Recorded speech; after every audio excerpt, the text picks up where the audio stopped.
Revelation by Russell Brand. This is Russell Brand talking about what he sees as the nature of spirituality. He sees a lot of people arguing about the existence or non-existence of God, and his idea seems to be, you're missing the point. The sacredness is in existence itself, and it's all around us, and it's free for us to experience at any time.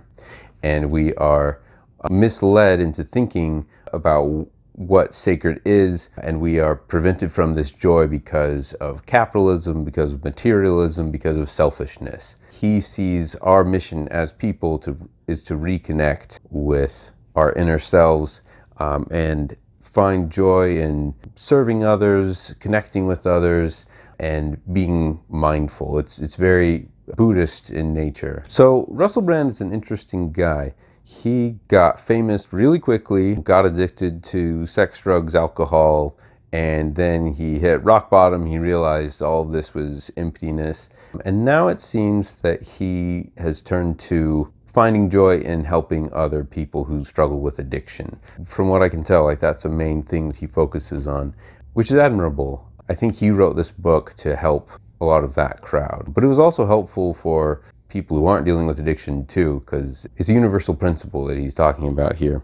The writing in this book is interesting. I actually really liked the writing. I think he is a talented writer. He had a lot of phrases that I thought were really well crafted, and it was actually very, very impressive. I think he relies a bit on using an expanded, impressive vocabulary, but overall, I'm very impressed. At times he starts to sound like someone who doesn't have any sort of deep thought. They just put together words that sound like deep thoughts, like reality is a construction. It doesn't mean anything, but people say things like this because it sounds like it means something.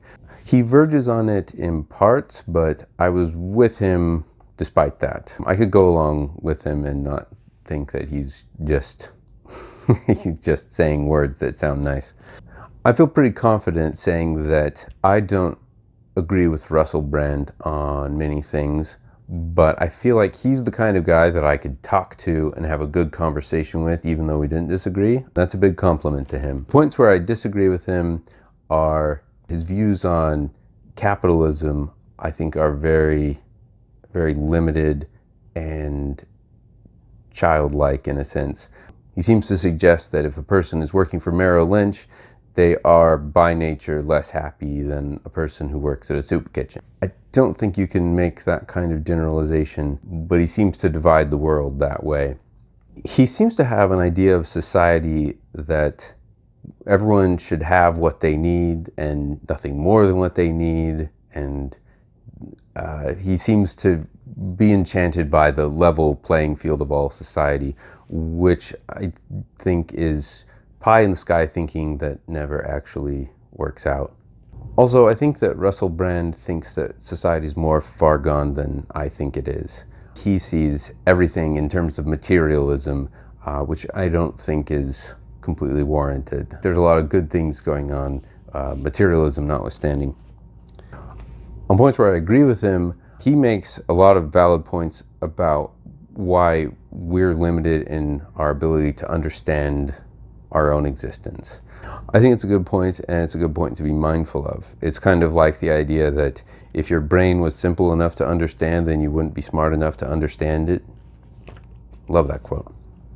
I also like the central idea of the book, that there are transcendent experiences available all around us, and our ability to be happy or unhappy is within our control. So overall, I liked it. It was interesting to see another person's perspective who has lived a life very different from my own. But that's the beauty of reading a book like this. I think Russell Brand put together a book that captures his state of mind, the way he sees the world very, very well. And I wish everyone did this. I would just love to read book after book of how people see the world. That would be endlessly fascinating to me. I'll say also about the writing of the book, it's very profane, which is interesting in a book about spirituality and sacred revelation, but it matches his style and his background. So if that is off-putting to you, then I would not recommend this book. All in all, I would give this book 3 stars. So if you have any book recommendations, leave them in the comments below.